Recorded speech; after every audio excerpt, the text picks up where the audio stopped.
Diplomacy is a fun game, but almost a year ago I decided to extrapolate this fun while combining it with a popular franchise. Let's just say that I might have gone too far to the point of absolute chaos. Welcome to Pokémon Diplomacy!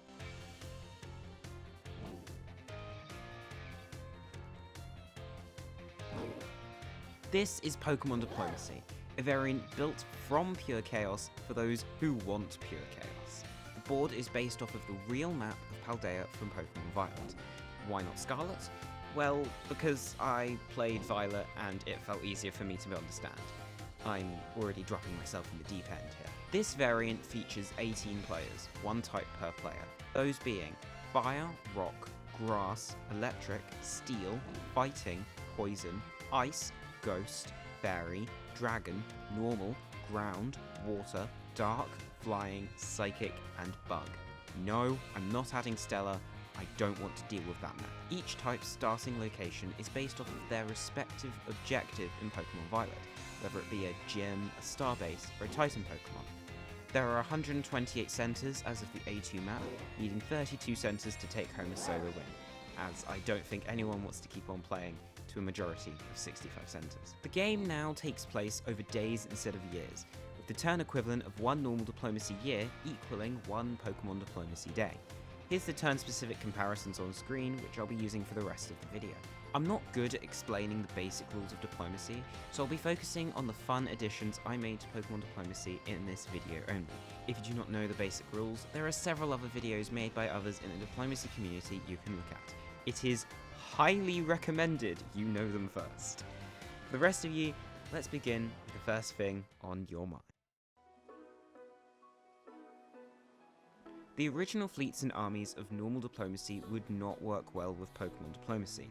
This led to me modifying the unit system. In simple terms, the two types of units are now normal units and shiny units. The only differences between them are that shiny units can move and support through red borders at any time, while normal units cannot, and that you can only have a certain number of shiny units based on your center count as shown here. These red borders usually mean that there's some obstacle in the way for the unit that normal units can't get through but shiny units can.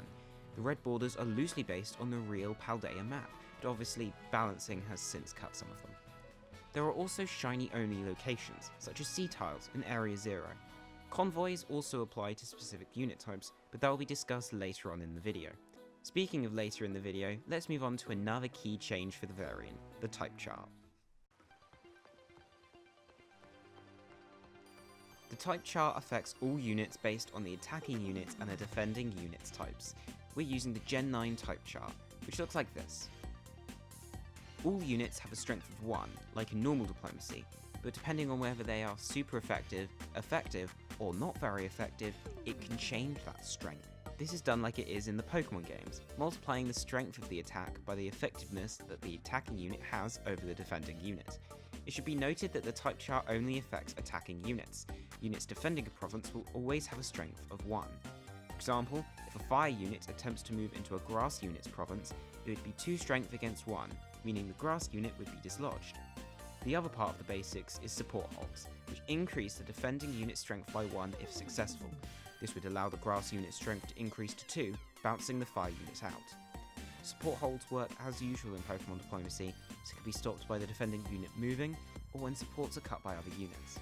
This is the end of the basic typing section, as this gets a lot more complicated in larger scenarios, something I can't easily explain in a YouTube video.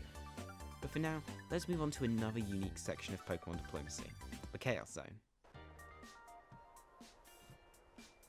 The Chaos Zone contains 20 centres, one given to each player at the start of the game and 2 neutral starting centres. This area is based in what I like to call the tutorial section, where not much goes on in the real games after your first couple hours in Pokémon Scarlet Violet. So instead, I made a mini game within a game. Chaos is a variant of diplomacy where you can build on any province but you start on one centre. These rules apply as such to the Chaos Zone, but the starting position for each type is randomised every game, meaning there is little hope for an effective system to win in Chaos every time. This will most often cause players usually found on opposite sides of the board to be in active press, as they may border each other in the Chaos Zone. However, powers near the Chaos Zone such as Psychic, Bug, Rock and Grass are protected from the Chaos Zone by this fancy barrier that stops anyone entering or leaving the Chaos Zone. However, this barrier will not stay up forever. Once 9 players are eliminated from the Chaos Zone, leaving 9 or less players with a centre in there, the border will fall and the Chaos board merges with the main board. The Chaos Centres still retain the ability to be a home centre for anyone even after the merge, but now units from either side of the old barrier can pass in or out of the Chaos Zone. As of A2, the Chaos Zone has different shiny unit requirements to ensure that players don't need to de-shiny units after the merge is complete. This next section is something I love advertising when I'm trying to get people to play the variant, as it is a classic meme across the diplomacy community. It's time to talk about convoying. In Pokemon Diplomacy, a convoy in its simplest form is a shiny unit convoying a normal unit from one province to another, ignoring any red borders since the shiny unit is doing all the hard work. However, since the only requirement is that the destination of the convoy is to not include Area 0 or a sea tile, convoys both by sea and land are available and encouraged. Oh, and of course multiple shiny units can convoy one unit to the other side of the map. And that's it. There's no other differences from normal diplomacy. Go World Convoy from GRAS to GPR via ZAZ to your heart's content. However, it must be noted that these roles cannot be reversed. A shiny unit cannot be convoyed and a normal unit cannot convoy another unit. Now, that might seem fun all by itself, but I decided it would be funny to add even more mechanics that people had to deal with for A2. So let's start with Area 0. What used to originally be a 6-space zone got modified into a Highlands province for A2. The idea is taken from Imperial Diplomacy, where every province inside the Highlands borders every other province inside the Highlands, as well as every province bordering the Highlands itself. While Imperial Diplomacy uses it sparingly in less dense areas to fill space and open up movement, I decided to use it to cause absolute chaos. Here, Area 0 borders 19 provinces, 11 of which containing centres, and 7 of those are home centres. And that's not even including CAZ, which is a neutral centre itself. Needless to say, the powers nearby are going to be in a full-on Thunderdome over there. And unfortunately for them, this next edition can't even help them get into Area 0. It's time to talk about probably the only thing I added for proper balancing: weather. Weather works in a similar way to the Pokemon games. If you are favourable to a certain weather, you get some buffs. Here's the list of possible weathers and favourable types for each as of A2. Being favourable lets you 3 important things. If an attack against you is super effective, it becomes neutral. This would stop the fire units moving into the grass unit entirely from the example from earlier. Second, attacks you make against other units that aren't very effective become neutral. This has less use, but will be very helpful in more complicated scenarios. And finally, normal units can move through red borders like a shiny unit can without needing to be convoyed, as long as it's not moving to Area 0 or a body of water that it wouldn't otherwise be able to be in. Here's the map of the different weather zones that all have varying percentage of different weathers all correct as of A2.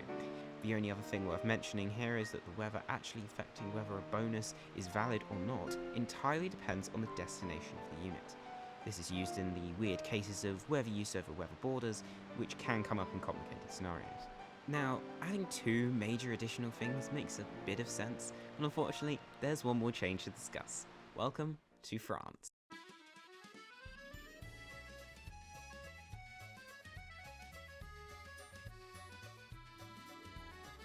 France is what I like to call a press-based social experiment. It's made up of Gascony and Marseille, containing 2 centres and 1 centre respectively. In order for players to claim these centres, they need to be voted in by other players in the game in votes held at the end of each day. Whoever receives the most votes receives Gascony, with second place taking Marseille. However, 2 things change this up. Firstly, votes are not per player, but per centre a player owns, so a player with 8 centres has a vote worth 8 votes. It should be noted that you can only put those votes on one person, so you can't spread votes out. The second thing is what really causes issues. To enter Gascony, or the second place position of Marseille, you need to kick out the player currently in those locations.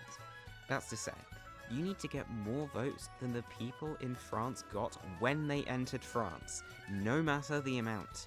If you get equal, you don't get in. This also counts for people trying to enter, which was added for the complete memes for when it actually happens. Now, if you don't ever intend on playing Pokemon Diplomacy, that's all you need to know to generally understand the variant and its rules. I'll be updating them each game, but most of this stuff will likely not change. The more complicated scenarios surrounding the type chart and others still need to be refined even after changes for A2, because I don't think moves like this should be working. Hence why I've left them out of the video. Until then, if you wish to enter Paldea and join in, or spectate the madness, join the Discord server in the description below, and I wish you the very best of luck.